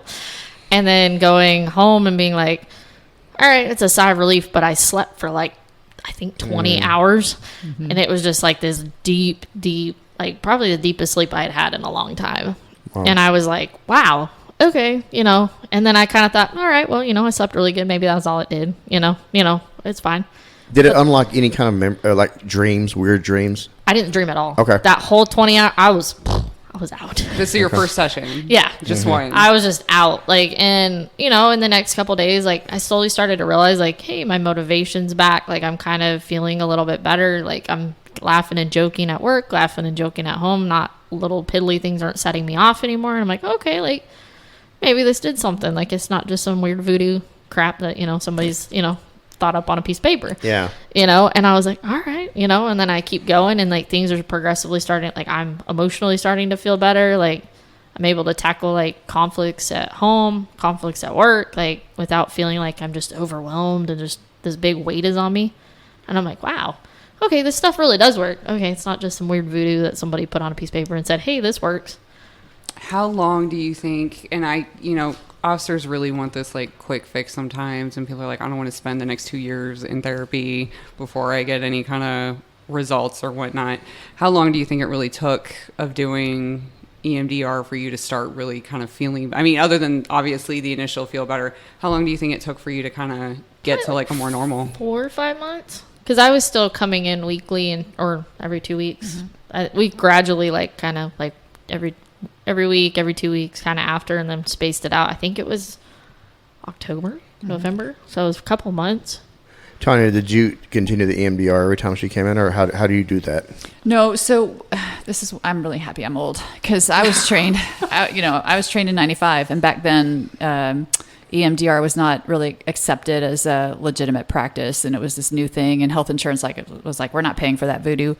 And so I was actually taught by the ATF clinician who was at Waco. Wow. And so what they did is back then they taught us like one and done. So the thing I like about the way I was taught, and I actually reteach all of my therapists to do this, is it's actually in the advanced protocol now. It's for complex trauma. And what we do is when we open the box, we hit everything. Whatever's coming out is coming out. And so our EMDR sessions are 2 to 3 hours. And we clean it up, right? By the next week, people know, our patients know if there's anything else they need to clean up, or if they're good to go. So we do this intensive model, and I like it better for our first responders and veterans, because if at like 45 minutes, I'm like, well, okay, so we're going to have to wrap up today, because I only have an hour with you, and which is, of course, what happened when health insurance started to pay for EMDR. Yeah. They only want to pay for 1 hour a week. So they're like, bring it down to one issue or one topic, but my goodness, last weekend I was in Puerto Rico working with a CBP agent, and that Pandora's box opened, and 2.5 later, we were done, 2.5 hours later. And so, so the thing is that when you shut someone off at 45 to 50 minutes, oftentimes what they'll tell us is they sat in the parking lot for another 45 to 50 minutes, just kind of vibrating and triggered, and so we only do that style of EMDR here. And so when we can clean it up, and I know it's a lot, she slept 20 hours, yes, but the relief is instant. And when you process all that trauma and you get on with your life, like, and our first responders, they do want that quick fix, and that's about as quick as I can give it, And it was definitely like, you felt better, like you felt like that weight was relieved, but it was like, I'm sure it's exhausting too, though. Oh yeah, it was like, to open up everything and just like download it all and then be like, all right, go to bed.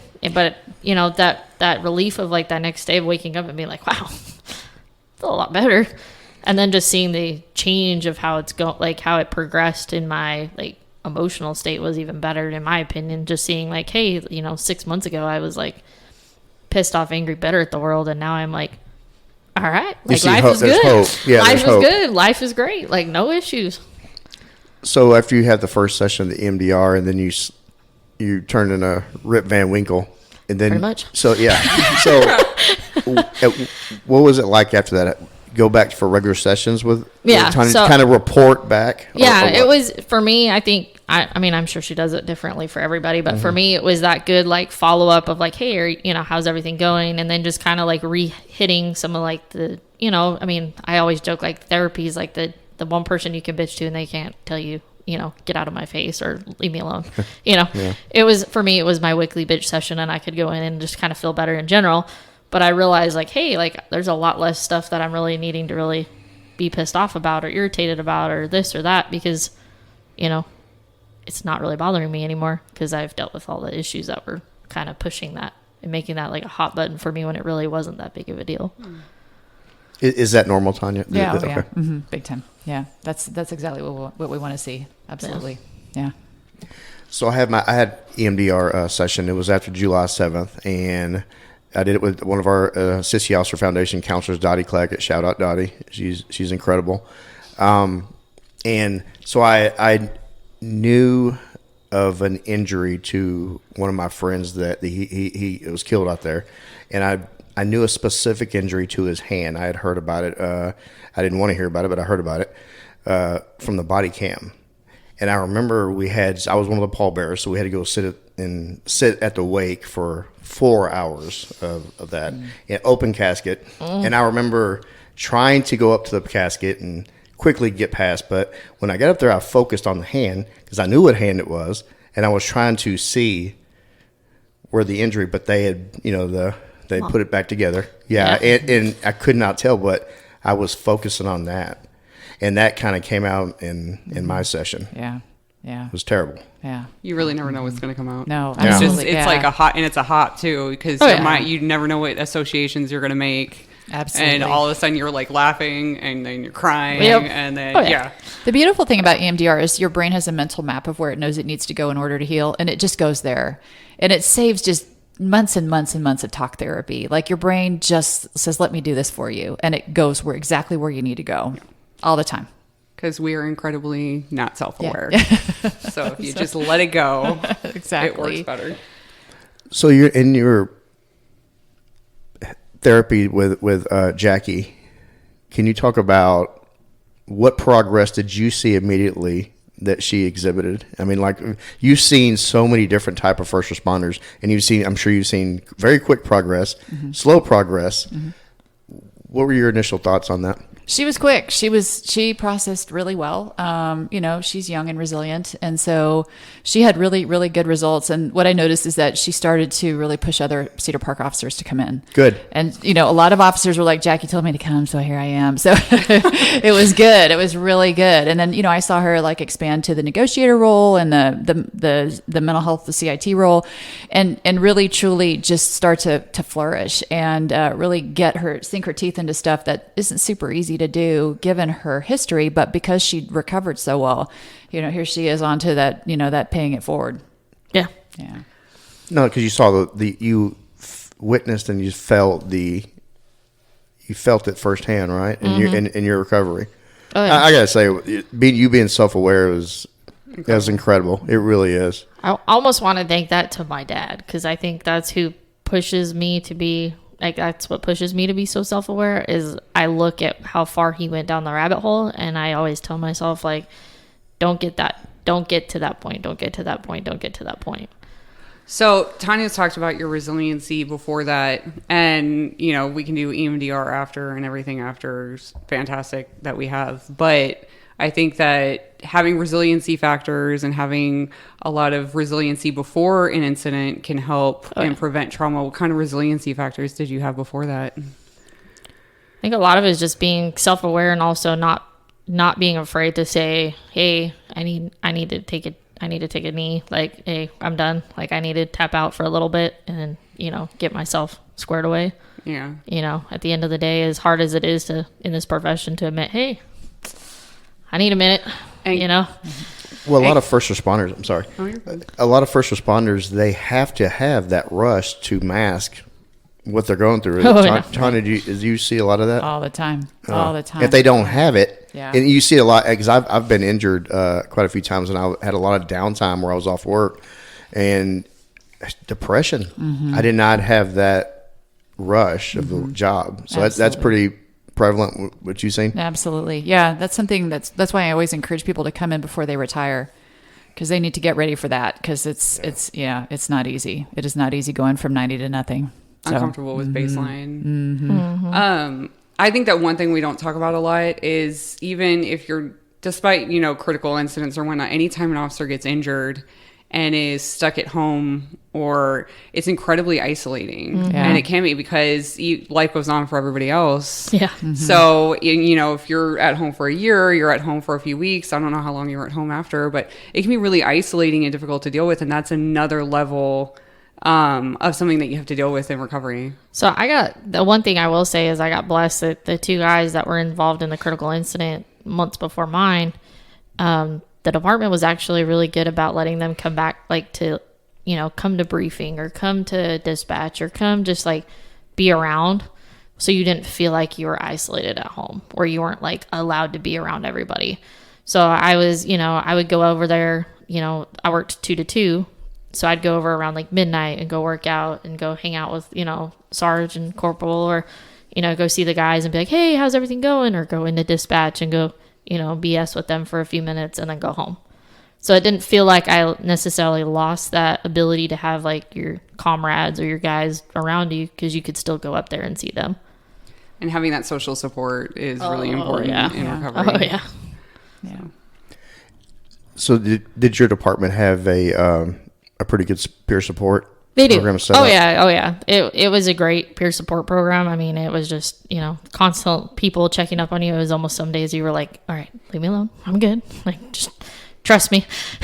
Today's a sleep day. Today's a sleep day. So I got to the point where I was like, just talk to this one guy. And if he says I'm good, I'm good. Like, I don't need 20 people checking up on me, But it's nice to know they care, but it can be overwhelming. Oh, yeah. And it was, at the time it was overwhelming, because it wasn't just this and then dealing with the investigation and dealing with this. It was also in that same time span, I found out that my ex had been cheating on me while I was at work. It was on some dating websites, and just, so then I was going through the emotions of, all right, now I'm filing for divorce and I'm doing this and I'm, and it was a whole flood of everything at once. So here comes the stumble, right? So Jackie, she got shot. She's got all the aftermath. And then she finds this out about her husband, and here comes the divorce. And so, it was a very, very rocky time. Oh, yeah. It was absolutely, she scared the shit out of me, really.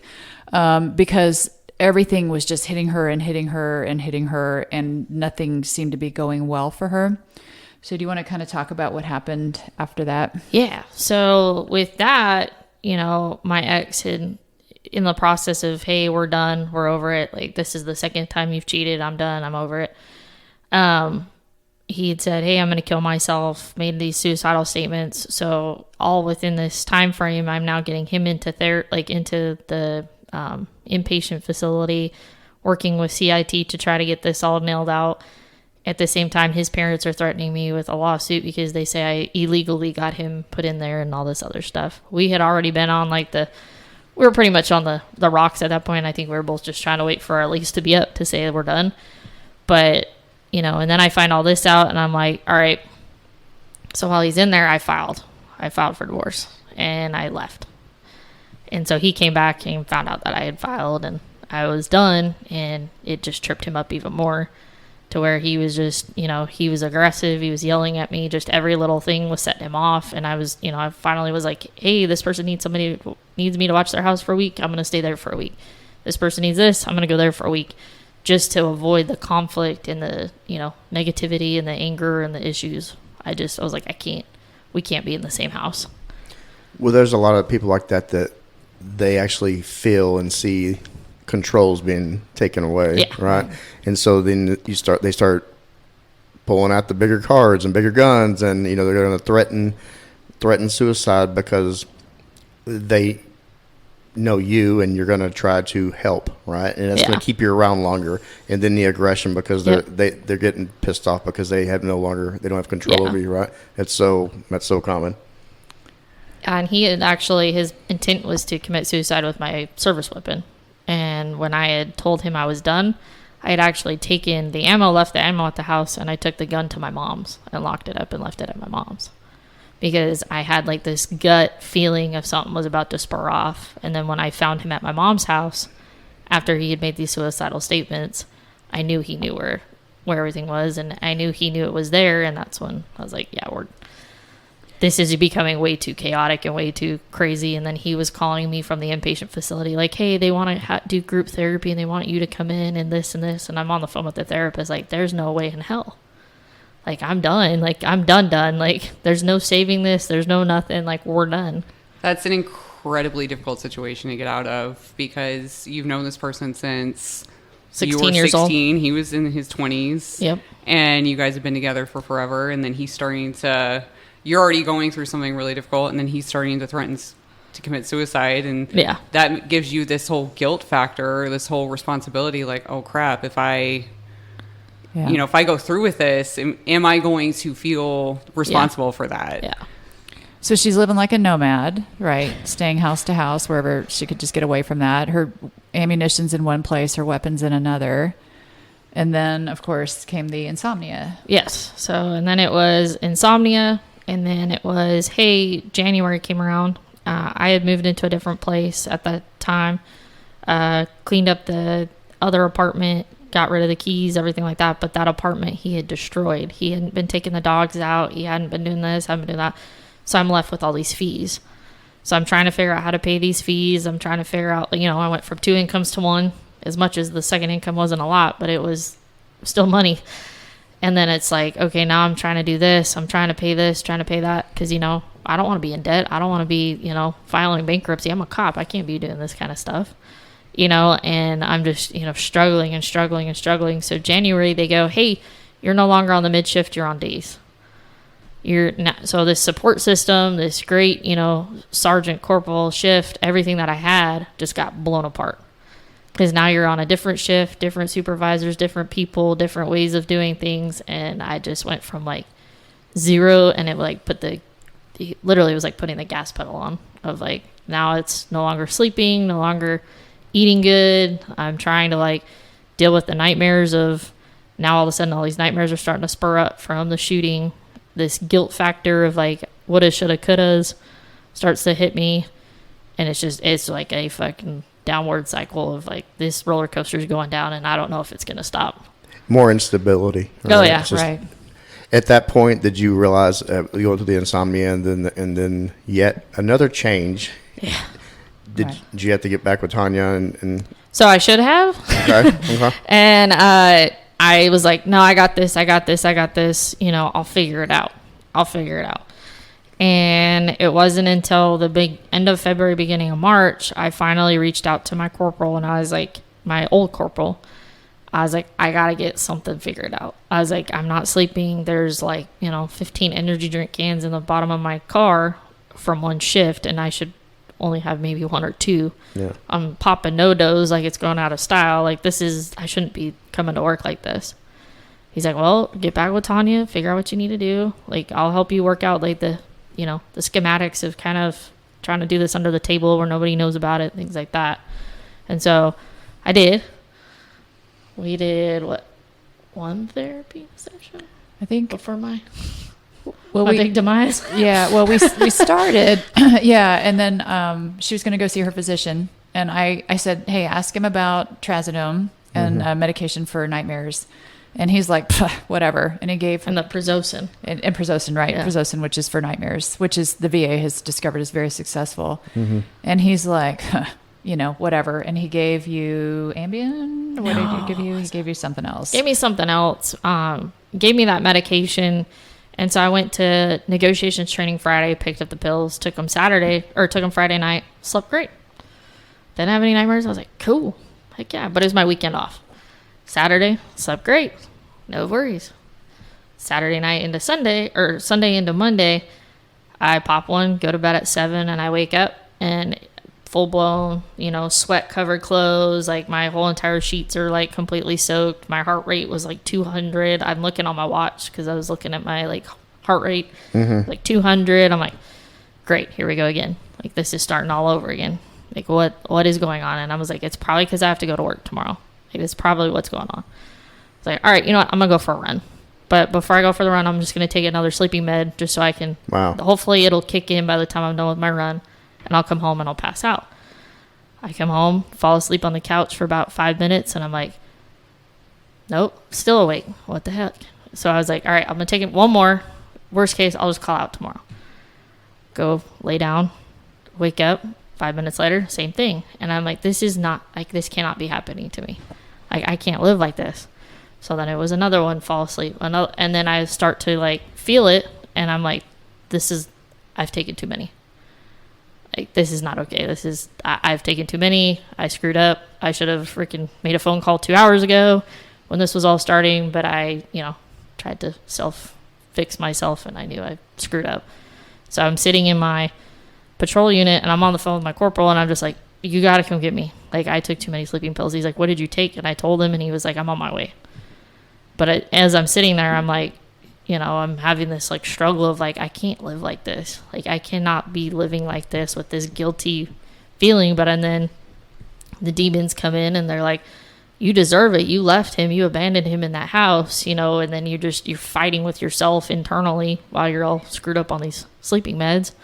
And it's just this back and forth of like, no, this is where it should go. You should be feeling like this. You're a piece of crap. You should have done this. You should have done this. You should have done this. And then we were talking one day and we both agreed, like it just hit us both. I think it's like, if she had just been shot, everything would have been okay. But this divorce and all the games and all the stress and all the trauma and the drama, manipulation, was awful. Mm-hmm. Like she would have been fine if she had just been shot. And what a weird thing to say, right? But, if I would have just gotten divorced or just gotten shot, I would have been fine. But the two of them together, it was this perfect storm. So, do you want to talk about what happened next? Yeah. So he picks me up, and at this point, I vaguely remember little bits and pieces of what had happened. Like, I remember being in the emergency room and vaguely remember it. And then because obviously at this point, this horse tranquilizer has started to kick in. And then I remember being back in my house. And I'm like, why am I, you know, and like, I remember my commander pushing me around the house, like trying to get me to pack a bag. And I'm like, where am I going? You know, in my head, I'm like, what is going on? Packing this bag. And then I end up waking up and I'm in some psychiatric facility, like completely locked down. And this is like, you know, 3 p.m. I wake up and I'm like, where the hell am I? I'm like, I'm pissed. And I'm like irritated because I'm like, how did I get here?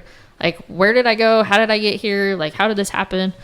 And they're like, hey, you're going to go talk to the psychologist and debrief him on everything that's happened. Just tell him everything. So I tell him, and he's like, look, I don't think you would have been here, and I don't think you would have gotten to this point had the doctor given you the trazodone and prazosin. Had you been given that, you were doing fine with your therapist. Everything was going fine. Everything was going good. I don't think you would have been here. I don't think this would have happened. So take the trazodone, prazosin tonight. If you're good tomorrow morning, you don't have any nightmares, you're good to get out of here. Like, we're not keeping you here in this, like, because it was some, like, first responder 30-day program type thing. Yeah. And he's like, you don't need to be here for 30 days. You have a therapist. You're doing everything the right way. You're doing everything. Had he just given you the right medication to knock these nightmares out, you'd have been fine. Was it a primary care physician that gave you it? Well, yeah. Of course. Yes. So did I text you or did I call you? I can't remember. I can't remember. I think you texted me. And I was like, hey, don't be mad or something to that effect. Don't be mad. Don't want to piss Tanya off. But I didn't cheat on you, Tanya. But here's what happened. And she was like, whoa. Yeah. So they tried to put her in an intensive outpatient. That was kind of their, like, if we let you out. Yeah, they were like, you can only leave if you sign this paper that says you'll come here 3 days a week. But like the psychologist was like, you can do your thing. But like the program people were like, you have to sign this paper that says you will go to this program and you will do this and you will do this. And I was like, whatever I need to do, like to get out. Even the freaking doctor says I don't need to be here. Like, but okay, I'll sign what I need to sign. So I signed it and I start going to this program, and it's supposed to, they alleged that I was being in this like first responder program, and this one lady starts talking and she's a firefighter, and I'm like, all right, cool. But then I look and this kid comes in and he's got a Black Lives Matter mask on. And I'm like, how do I talk? And he's talking about anti-police stuff. And I'm like, how do I talk about my issues if I'm going to be... summer of 2020. I'm like, yeah. How am I going to be able to even like speak about what's going on in my brain after being in a shooting against a guy that is black? I was like, how is this going to even... Yeah. I was like, I can't do this. And so I'm like on the phone with her outside. I'm like, help, get me out of here. What do I need to do?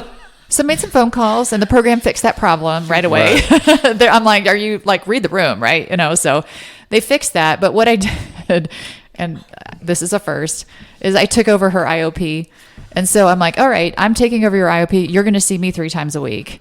And it was, you know, my schedule's very full. So this is our conversation. I'm flipping through my calendar. I'm like, can you come in on Monday at noon, Wednesday at 3:30, and Saturday at 8:30 in the morning? And she's like, yep, I'll be there.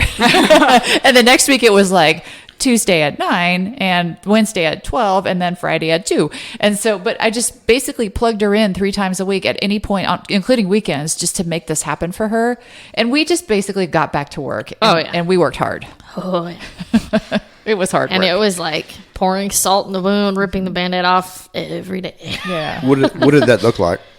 It was a painful experience to go from like, hey, you just, came close to like, that would have been it for you, to now, hey, you made it through, you survived this, you need to get yourself back to where you used to be. You need to get your head screwed on straight. Like, you cannot live this life of like guilt and anger and frustration and all this stuff. Like, you need to get back to where you were.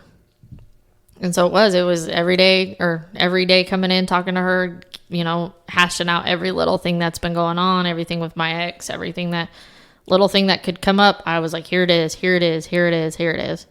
And just making sure that I was dealing with it. Going home, I was like journaling, which, who does that anymore? I've done it. But it was like, it was getting those emotions out, those frustrations and those anxieties, and realizing like, oh man, I really do have like a lot of things I need to work through. Like one of the things I did was I wrote a letter to my dad and was like basically pinning like all the issues that I had, and like, basically telling him I forgive him for everything that I went through with him. And that was really eye-opening to go like, oh, wow, I really do have a lot of anger towards my dad. Yeah. Mm-hmm.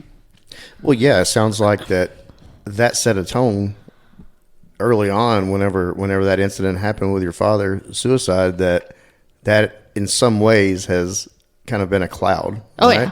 And even with your ex, dealing with it, because you want to protect and save. You don't want the finality to end up like that. Is that right? Yeah. And it was just every day trying to, work on being the best version of myself and working through all the issues and things that were coming up, and, getting back to working out again, and like being, one thing I realized was I was very much a people person, and I was putting everybody first. It was every little thing. Any person that wanted something, I would drop and I was gone. Drop and I was gone. Except Jackie. Except for myself. And I was putting myself at the very end. And that was one thing that I really worked on over that time frame, was putting myself first and going, hey, no, sorry, I can't come and help you with this. I'm going to the gym. I'm doing what I need to do for myself. Well, that goes back to when you were 16 and you're taking care of everyone, and that imprints itself, and that's how you deal with things from then on. And you've never really learned how to take care of yourself, and that you can say, hey, I need to take care of myself and still not be a bad person and still not be a bad friend. Like, you're still helping people, but you're making sure you're okay. Oh yeah. And it was very much a very hard mind shift, but it was the best thing I could have ever done for myself. Of, you need to fix yourself at ground level. Like, start small and work your way up, work your way up, work your way up, work your way up. And the other thing we did is, we worked on just be single, just be single. Even though I totally failed at that for a hot minute. That's I was okay. Like, and I was like, hey, so I did go on a date, and then I started to realize like the caliber of people I was picking, and I was like, nah, you right. Yeah, I need to be single. You right. Well, you have to get right with yourself before you can get right with someone else. Absolutely. And then, lo and behold, I found Mr. Right. Yep. Oh, Absolutely. I know. This is wonderful. It is good. It is really, and he's really good. He's amazing. So yeah. Man, is she saying that? Yeah. Shout out. Tania, one of your many books is Smashing the Stigma. And there's a portion of it that you interviewed Jackie Q. Can you talk about that? Yeah. So the book came out of 2020 because it was such a desperate time for all public safety. And I really just wanted to lay out why we have stigma, how we get rid of it, why we still have this taboo of getting help in public safety, and how to get rid of that. And I in writing this book, it's actually my favorite book. I actually picked a lot of officers and dispatchers and fire and EMS to interview. And they're all very, very forthcoming about going through trauma and getting help.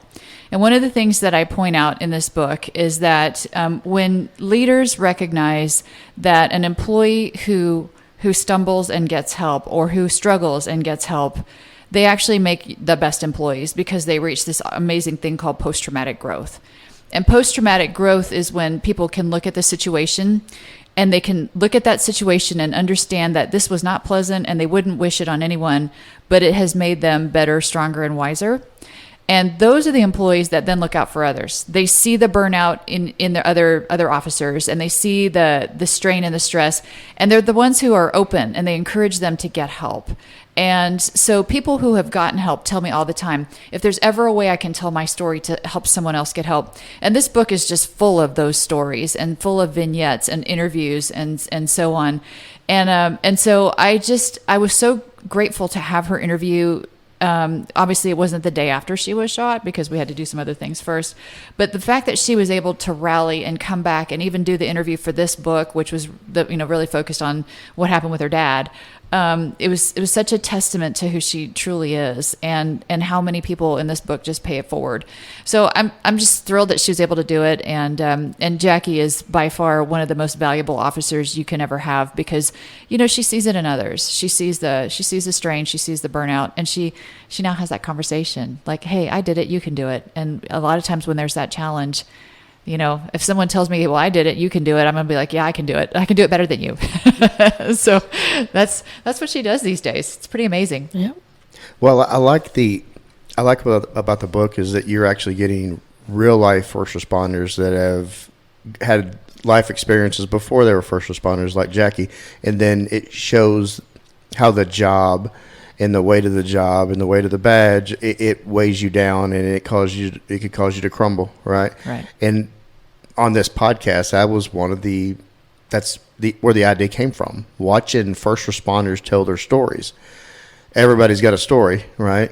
And Jackie's got a lot of stories, and Jackie's incredibly brave to be so forthcoming about her struggles because there is a stigma. The name of the book is Smashing the Stigma. Why is there such a stigma, from what you've seen in all your years of experience with first responders coming forward? So in chapter 1, I talk about how in the 1950s, everything was very taboo. Like mental health issues were very taboo, and one flew over the cuckoo's nest, and those horrible state hospitals with the gnarly oak trees and the iron gates. I worked at Terrell State Mental Hospital, so and it's like I saw it. It's like they do that on purpose. They make it just look like a haunted house. Shutter Island. Yeah. And so, then, in the 80s, 90s, counseling and therapy and mental health came a long way, and it was more readily recognized and understood, and treatment modalities started to improve significantly.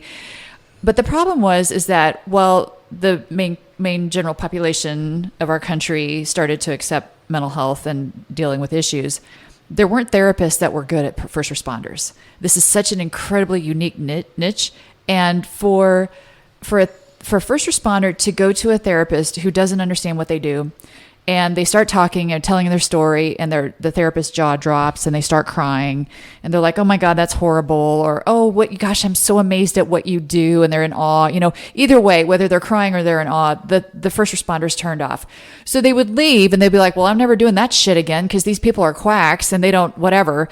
And so over time, the stigma has remained for public safety because there have been so few competent therapists to work with first responders. That is changing. But still, the horror stories of crappy therapists doing crappy things to first responders has been very pervasive. And then you have a bad experience, and that first responder tells 10, and each of those 10 tell 10 more. And so the word is that, you go to therapy and you're going to be diagnosed, you're going to be, fit for duty, you're going to be, they're going to cry, they're going to make you feel worse, you're going to walk out the door, it's not going to help, and so all these horror stories from therapists who really didn't understand the public safety culture has perpetuated it. It's changing. It's slowly changing. We're getting there. Well, it's like riding a ship one inch at a time. I mean, that's a hard ship to turn around. Yeah, right? Absolutely. And cultural competency, that is something that my department's kind of delving into. Can you explain why that's so important in the first responder world? It's like you've got to read the room. Also, in the first chapter, I was talking about, I was working in the ER in downtown Austin for the first 10 years of my career. And this cultural competency, it goes like this. We had a pediatric homicide, and the nurses are, maxed out and they're really stressed out about it. And I go on the ambulance dock to check on the EMS crew. And as I'm walking up, I hear the FTO telling the young paramedic to suck it up and don't cry. And if you cry, you're a pussy and you should not be doing this, as I'm approaching the ambulance. And what I did is I turned around and I walked away because now is not the time. A lot of therapists would be like, oh, hey, let's talk about this. And then it explodes, right? So at a later date, I caught the young medic and he came in for therapy. And at a much later date, I caught that FTO and he finally came in for therapy after many years. Now he brings us tamales every Christmas because he can't not bring us tamales because he loves us so much, right? But you have to know your audience. You have to know. It's like, when she was in the room with the guy with the face mask, the BLM face mask. Mm-hmm. It's like you have to understand like what the fuck you're doing with these people. Right. And if you don't, you shouldn't be doing it because they'll turn you off forever. And how you get the cultural competency, I write about this in all of my books, is you have to go right along. You have to go visit the stations. You have to understand what they do, how they talk, what they believe, what their values are, and then the best ways to get into their hearts and minds. Because it's different. It is. Yeah, I hate when I talk to officers and they've gone to like one therapy session and had just a terrible experience. Yeah. And it is so important. I tell people to find the right therapist, because if you don't have the right therapist, it's not going to work. So cultural competency, personality, type of therapy, what people specialize in, it's so important to find somebody that you click with. And if you go and you don't click with a person, don't find another off. one. Yeah. Don't write it off. It's not going to hurt the therapist's feelings. If it does, then they need to work on some therapy. They need to work on some things. It's really important to find the right therapist. Yeah, absolutely. And the other thing is, like, when I talk about taking over Jackie's IOP, I'm like, screw that, you're not going back there. I mean, it's almost like this mother moment, but this very strong therapist moment. Like, I refuse to let you fail. I refuse to let you suffer. I refuse to see you struggle any more than you have, and not do everything that I can to help you through this. And I think that any good therapist is going to be that way for their patients. But if they're not, you can't handle the velocity of what a first responder brings when you walk in the door. I mean, you have to be willing to get up and do these weird things like what I do, and be there and take over to help them. It's just the way it is. Well, there's a lot of therapists that just go down a checklist, right? And that you cannot do that with a first responder. I'm not that smart of a person, but I know that approach doesn't work. Right. Absolutely. And every single first responder is different. Of course. Absolutely. And every one of the different experiences, life experiences on top of professional experiences. Yeah, absolutely. Right? Yeah. So I have a question here for Jackie Q. It's going to be a final question. With everything that you've gone through, from losing your father to suicide, to watching your mother's downfall, to saving a life, to getting shot, to a terrible divorce, going to multiple trips to Tania and the warrior healer healing you, where are you at now? I mean, it's completely twofold. Like, I mean, if you told me, back, this time in 2021, this was where I'd be at, I'd have said you were crazy. Like, I look at it now and I'm like, there's no way. Like, I think about it, but I realize how much of those building blocks, being able to put them together and going, I'm going to do this, I'm going to do this, I'm going to do this, and I'm going to make myself the best version I can be. That's where I'm at. I'm at that like peak of my moment of like, hey, I'm actually starting to like, life's good, relationship's good, money's good, everything's good. And it's just like, work's good. I mean, it's just this high flying moment of like, and then that's from all the hard work of like going through everything and being willing to face the demons and saying like, I'm not going to fail. That's a perfect way to wrap it up. I just want to read one little thing that I found over here. I wasn't just jacking around my phone ignoring you. I was actually looking for something, and you'll see a hero is a person that is admired for courage, outstanding achievements, or noble qualities. And over the past almost 2 hours of sitting with you, I believe you check the box on all these qualities. I don't feel like I do, but I appreciate that. But she does. You do. And the listener's gonna agree with me. Yeah. Thank you for your service. No, thank you guys for letting me share my story. Thank you for your candor. Yeah. It's hard for people to talk about things like this, and you did it without batting an eye. Yeah. No, it's one of those, if I can help somebody else that's struggling or at a bad point in their life and seeing like, hey, there is a light at the end of the tunnel. There is a fresh start. It's there. You just, sometimes you got to dig deep and pour salt in those wounds for a couple months, couple years before you'll finally find that peak of happiness and life is good. I want to thank the great Tania Glenn for allowing us to use her incredible facility to do this recording, and also single-handedly making me put the explicit tag on this episode with the use of pussy and fuck in the same sentence. I warned you. I tried so hard. I tried so hard. Actually, I texted Joe before this podcast, and I was like, I'm a little assed up these days, so if I'm out of control, just tell me to dial it down. Yeah, it's a simple explicit tag. My apologies. No, He's used to it. Thank you for coming all this way. Yeah, I love it. I'm used to it. Thank y'all both. Jackie, you are an incredible person, and it's an honor to sit with you, and I look forward to visiting with you again in the future. For sure. Thank you. Thank you. Hey brother, hey sister, I'll never give up on you. Hey Mrs., hey mister, I'll see this all the way through. No matter how far the sun and the moon, I'll never give up on you. Down when you're lonely, I'll pull you up. Life leaves you heavy when the going gets tough. I'll be your shoulder, together we'll run. Up from the bottom, yeah, we'll rise above. Hey brother, hey sister, I'll never give up on you. Hey Mrs., hey mister, I'll see this all the way through. No matter how far sun and the moon, I'll never give up on you.